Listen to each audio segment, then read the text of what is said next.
अस्सलाम वालेकुम, मैं हूं आसिम तारड़ एडवोकेट। वो शख्सियत जिनके बारे इलामा इकबाल रहमतुल्लाह अलैह ने भी कहा कि असी पढ़े लिखे ते वेखदे रह गए ते तरखाना दा मुंडा बाजी लै गया। मौलाना जफर अली खान जैसी शख्सियत ने भी उनकी शहादत के वक्त कहा कि काश ये मुकाम मुझे हासिल होता। कायदे आजम रहमतुल्लाह अलैह ने भी गाजी साहब का मुकदमा लड़ा और कहा कि मुझे फख्र है कि मैं एक आशिक़े रसूल सल्लल्लाहु अलैहि वसल्लम का मुकदमा लड़ रहा हूँ।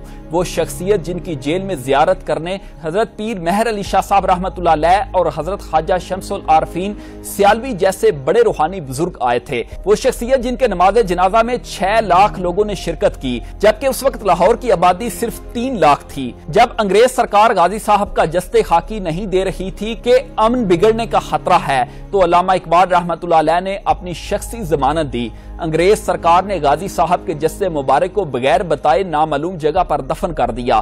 तकरीबन 13 दिनों बाद गाजी साहब के जस्से मुबारक को इस नामालूम जगह से लाया गया तो उनका चेहरा तरोताजा था और खुशबू आ रही थी। गाजी इल्मुद्दीन बरे आजम पाको हिंद का वो सितारा थे जिन्होंने मलऊन राजपाल को मौत के घाट उतार कर अपने दीन की न सिर्फ लाज रखी बल्कि नामूसे रसालत सल्लल्लाहु अलैहि वसल्लम का झंडा भी सर बुलंद कर दिया। गाजी साहब दिसंबर 1908 को लाहौर में पैदा हुए। गाजी साहब की जब वलादत हुई तो एक फकीर ने दरवाजे पर आकर सदा लगाई और जब आपकी वालदा फकीर को खैरात देने के लिए दरवाजे पर आई तो फकीर ने गाजी साहब को देखना शुरू कर दिया। बोला, बीबी आप लोग बहुत खुश नसीब हैं, जो बच्चा आपके घर पैदा हुआ है तुम्हें नहीं मालूम कि अल्लाह पाक इससे क्या काम लेने वाला है। और फिर वो फकीर गायब हो गया। गाजी इल्मुद्दीन शहीद के वालिद लकड़ी के कारीगर थे। गाजी साहब ने इब्तदाई तालीम अपने महल्ले की मस्जिद और मदरसे से हासिल की। तालीम से फरागत के बाद आपने अपने वालिद साहब का पेशा ही इख्तियार किया और इसी फन में महारत हासिल करने के बाद गाजी इल्मुद्दीन 1908 में कोहाट मुंतकिल हो गए और बन्नू बाजार में फर्नीचर साजी का काम शुरू कर दिया। इसी दौरान लाहौर के एक पब्लिशर बदनामे जमाना मलऊन राजपाल ने एक किताब शाया की जिसका नाम लेना मुनासिब नहीं, नाउज बिल्ला, जिसमें हमारे प्यारे नबी पाक हजरत मोहम्मद सल्लल्लाहु अलैहि वसल्लम के खिलाफ नाजेबा अल्फाज इस्तेमाल किए गए। मुसलमानों में सख्त गम गुस्सा की लहर दौड़ गई। मुसलमानों ने अंग्रेज सरकार से पब्लिशर के खिलाफ कार्रवाई और किताब को जब्त करने का मुतालबा किया। मैजिस्ट्रेट ने मुसन्नफ को सिर्फ 6 माह की कैद सुनाई। मुसलमानों को एहसास हो गया कि हुकूमत मलऊन राजपाल को बचाना चाहती है। लाहौर के गाजी खुदा बख्श ने 24 सितंबर 1928 को इस गुस्ताख को निशाना बनाया, लेकिन राजपाल अपनी जान बचाने में कामयाब हो गया। गाजी खुदा बख्श को 7 साल के लिए जेल में बंद कर दिया गया। फिर गाजी अब्दुल अजीज ने भी राजपाल पर हमला किया, लेकिन राजपाल बच गया। मलऊन राजपाल इन हमलों के बाद खौफजदा हो गया था। हुकूमत ने 2 हिंदू सिपाहियों को और एक हवालदार को राजपाल की हिफाजत के लिए मुतय्यन कर दिया। राजपाल इसी खौफ की वजह से लाहौर छोड़कर कुछ अरसा के लिए काशी कतहार और मिथरा नामी जगह पर चला गया। फिर चंद माह के बाद वापस आकर दोबारा काम शुरू कर दिया। इस दौरान मौलवी नूरुल हक, जो मुस्लिम अखबार आउटलुक के मालिक थे, उन्होंने राजपाल के खिलाफ लिखा तो उनको भी 2 माह सजा हुई और 1000 जुर्माना हुआ। इस दौरान मुसलमान जगह जगह एहतजाजी मुजाहरे करते रहे। मुसलमानों के इज्तिमा, जलसे जुलूस जारी थे। 31 मार्च को गाजी इल्मुद्दीन शहीद ने मौलाना अताउल्लाह शाह बुखारी की तकरीर सुनी कि राजपाल गुस्ताखे रसूल है, नामूसे रसालत सल्लल्लाहु अलैहि वसल्लम के लिए अपनी जानें कुर्बान कर दें। तारीख में एक वाकया ये भी बयान किया जाता है कि गाजी इल्मुद्दीन अपने दोस्त रशीद के साथ लाहौर की तारीखी मस्जिद वजीर खां के सामने मुसलमानों के इज्तिमा में शरीक थे कि इमाम मस्जिद वजीर खां ने बड़ी दर्द भरी आवाज में कहा, मुसलमानों, राजपाल ने हमारे नबी हजरत मोहम्मद सल्लल्लाहु अलैहि वसल्लम की शान में गुस्ताखी की है, इससे इस्लाम दुश्मनों की हौसला अफजाई हुई है। इन अल्फाज ने गाजी साहब के कल्बो रूह में हलचल मचा दी। जब गाजी साहब घर की तरफ लौटे तो राजपाल को कत्ल करने का फैसला कर लिया। इस बात का इजहार अपने दोस्त रशीद से भी किया। रशीद भी राजपाल को गुस्ताखी का मजा चखाना चाहता था।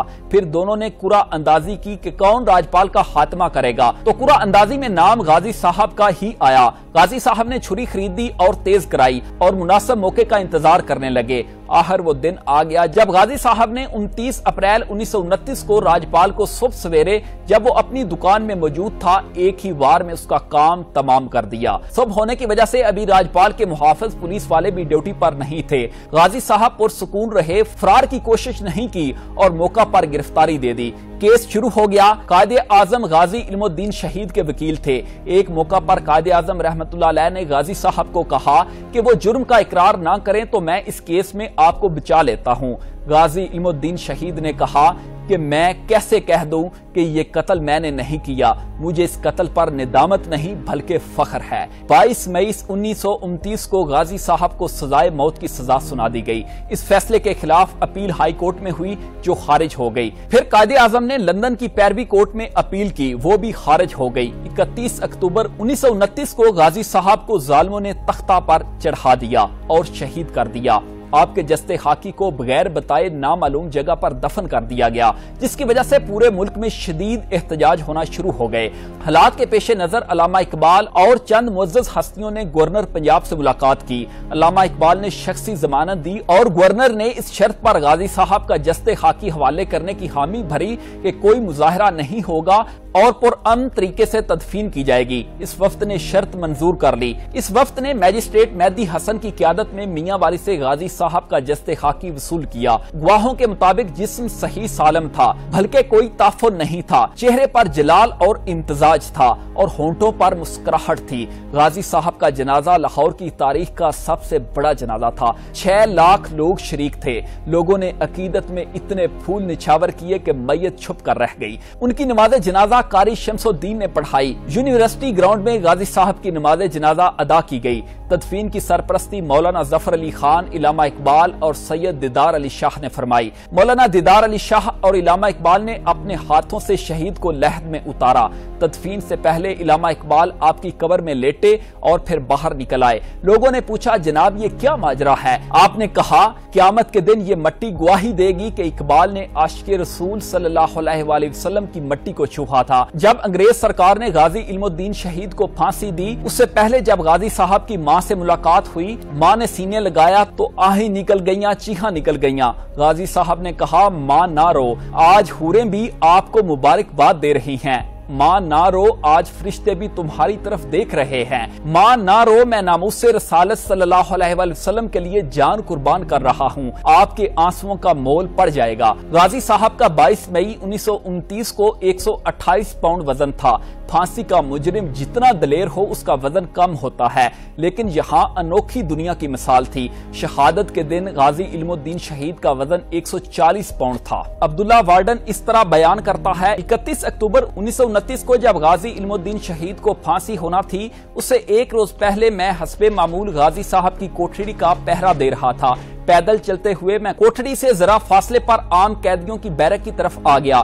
مڑ کر کیا دیکھتا ہوں کہ غازی صاحب کا کمرہ خوبصورت اور دلکش روشنیوں سے بھر گیا ہے۔ میں یہ سمجھا کہ شاید غازی علم الدین شہید نے اپنے کمرے کو آگ لگا لی ہے۔ اتنے میں کیا دیکھتا ہوں کہ نور کا ایک بادل ہے جو تیزی سے آسمانوں کی طرف چلا گیا۔ چنانچہ میں بھاگم بھاگ غازی کی کوٹھڑی کی طرف بھاگا۔ اندر گیا تو کیا دیکھتا ہوں کہ پورا کمرہ بہترین اور مسحور کن خوشبوؤں سے معطر اور منور تھا۔ غازی رحمت اللہ علیہ حالت سجدہ میں زاروں کی طرح رو رہے تھے۔ تھوڑی دیر بعد اٹھے تو میں نے ان کی قدم بوسی کی اور خود بھی بے اختیار رونا شروع کر دیا۔ پھر میں نے عرض کیا غازی صاحب یہ کیا ماجرا تھا؟ غازی صاحب نے کوئی جواب نہ دیا۔ میں نے پھر عرض کی کہ غازی صاحب آپ یہ اہم راز اپنے سینے میں لے کر نہ جائیں اور اس واقعہ کی تفصیلات ضرور بتائیں۔ بہرحال غازی رحمت اللہ علیہ نے میرے بے حد اسرار پر فرمایا، عبداللہ تمہیں معلوم ہے کہ مجھے کل پھانسی ہو رہی ہے۔ میری دلجوئی اور حوصلہ افزائی کے لیے شافع محشر حضور نبی کریم حضرت محمد صلی اللہ علیہ وآلہ وسلم اپنے خاص صحابہ کرام کے ساتھ یہاں خود تشریف لائے اور بڑی محبت اور شفقت فرمائی۔ اس موقع پر حضرت علی رضی اللہ تعالیٰ عنہ نے مجھ سے پوچھا کہ تمہیں پھانسی کا خوف تو نہیں ہے؟ میں نے عرض کیا حضور بالکل نہیں۔ فرمایا بیٹا اگر کوئی خوف ہے تو آؤ ہمارے ساتھ چلو۔ میں نے پھر عرض کیا حضور نہیں، ایسی کوئی بات نہیں، میں تو بہت خوش اور مطمئن ہوں۔ پھر پیارے آقا مولا حضور نبی کریم صلی اللہ علیہ وآلہ وسلم نے میرے سر پر اپنا دست مبارک رکھا اور فرمایا پھانسی کے وقت جیل حکام تم سے تمہاری آخری خواہش پوچھیں گے، تم کہنا کہ میرے ہاتھ کھول دیں۔ میں پھانسی کا پھندا چوم کر خود اپنے گلے میں ڈالنا چاہتا ہوں تاکہ دنیا کو معلوم ہو جائے کہ مسلمان اپنے پیارے نبی پاک صلی اللہ علیہ وآلہ وسلم کی عزت اور ناموس رسالت صلی اللہ सल्लल्लाहु अलैहि वसल्लम के तहफ़्फ़ुज़ के लिए अपनी जान का नजराना पेश करना सबसे बड़ी सआदत समझते हैं। दूसरा ये कि तुम रोजा रख कर आना, मैं तमाम सहाबा कराम और फरिश्तों के हमरा हौज़े कौसर पर तेरा इस्तकबाल करूंगा और हम सब रोजा इकट्ठे अफ्तार करेंगे। लाहौर में चिबुर्जी के नजदीक बहावलपुर रोड के किनारे मियानी साहब कब्रिस्तान में एक नुमाया मुकाम पर गाजी इल्मुद्दीन शहीद रहमतुल्लाह अलैह की आखिरी आरामगाह मौजूद है। मज़ार के चारों तरफ बरामदा है। मज़ार के मशरक में गाजी साहब के वालिद मोहतरम और वालदा मोहतरमा की आरामगाहें हैं। गाजी साहब के बाकी खानदान के अफराद की आरामगाहें भी गाजी साहब के मज़ार के अहाते में ही वाक़ हैं। ये शेर पढ़कर मैं इजाजत चाहूंगा। टुर गए यार मुहब्बतां वाले ते लै गए नाली हासे, ओ इलम दीन हुण दिल नहीं लगदा ते जाइए केड़े पासे। इजाजत दीजिए, अल्लाह हाफिज।